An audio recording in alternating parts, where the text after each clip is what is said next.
આજે અખિલ ભારતીય વિદ્યાર્થી પરિષદ દ્વારા સ્પષ્ટ 3 માંગ કરવામાં આવી હતી કે જે આવનારા વર્ષમાં જે પ્રાઇવેટ યુનિવર્સિટીઝ છે એને પણ જીકાસની અંદર સામેલ કરવામાં આવે કાં તો પછી જીકાસ પોર્ટલ બંધ કરવામાં આવે, કારણ કે જે રાજ્યની 14 વિશ્વવિદ્યાલયો છે તેમાં સ્ટુડન્ટ ઇન્ટેક દર વર્ષની સાપેક્ષે ઘણા ઘટી ગયા છે અને જ્યારે પ્રાઇવેટ યુનિવર્સિટીઝ કોઈ પણ ધારાધોરણ વગર એડમિશન પ્રક્રિયા કરી રહી છે.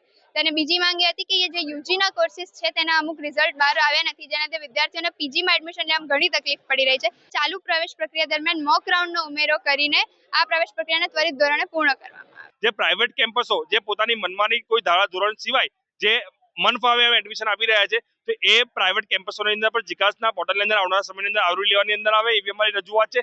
સાથે સાથે બીજી રજૂઆત એ છે કે ગામડાના છેવાડાના વિદ્યાર્થીઓ સુધી જીકાસની અપડેટ ક્યાંક ને ક્યાંક નથી પહોંચી, એ વિદ્યાર્થીઓ માટે મોક રાઉન્ડ કરીને વિદ્યાર્થીઓને એડમિશન આપવાની અંદર આવે એવી અમારી 2-3 રજૂઆતો લઈને આજે અખિલ ભારતીય વિદ્યાર્થી પરિષદ દ્વારા એમએસ યુનિવર્સિટી વાઇસ ચાન્સેલરને રજૂઆત કરી છે અને વાઇસ ચાન્સેલર સરે આશ્વાસન આપ્યું છે કે આવનારા સમયની અંદર તમારી આ રજૂઆતને શિક્ષણ મંત્રી સુધી અમે પહોંચાડીશું.